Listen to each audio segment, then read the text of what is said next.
never have dealt with hepatitis. This is so surreal, but it's true. That's the first useful tip. The second useful tip, I can never forget the moments of agony while I was rejected again and again for the new DAAs. And I will never forget these racist doctors that would keep telling about mentally and emotionally disturbed addicts, and we can't give them this kind of very expensive treatment because they're gonna be reinfected again and all the money will be lost. I can never forget these moments, how I felt, how the community felt. And now we're going to the main dish.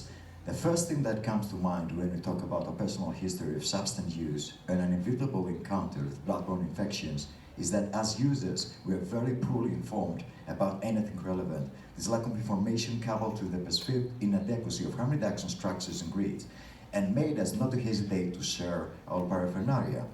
There is something very paradoxical about it. We ran into the idea of sticking getting HIV completely disregarded, that we might get some kind of hepatitis. There's a sufficient explanation for this paradox reaction. As little children, we had horror-related representations from television, all these television campaigns that showed people dying in severe pain with signs of illness in their bodies, the AIDS epidemic of the 80s. That was recorded in the collective consciousness. On the contrary, we had not any kind of representation of hepatitis or cirrhotic symptoms, so we never knew how it is.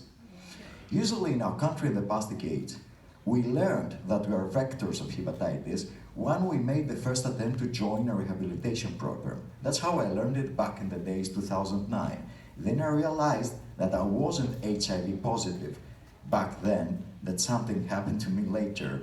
So I didn't take any action about my health. 8 out of 10 injecting drug users in Athens are vectors of hepatitis C. The only treatment available back at the days was pegylated interferon, and in this hard, substance-free rehabilitation program that was never offered to me, you usually completed the phase of the closed community, and then with the help of a hepatologist, you made it interferon. But there are multiple holes in this scenario that I didn't realize there. Why does a community initially not protect the already burdensome health of its members? Why we didn't have fibroscan and sufficient information in the worst cases to take the necessary steps and avoid cirrhosis?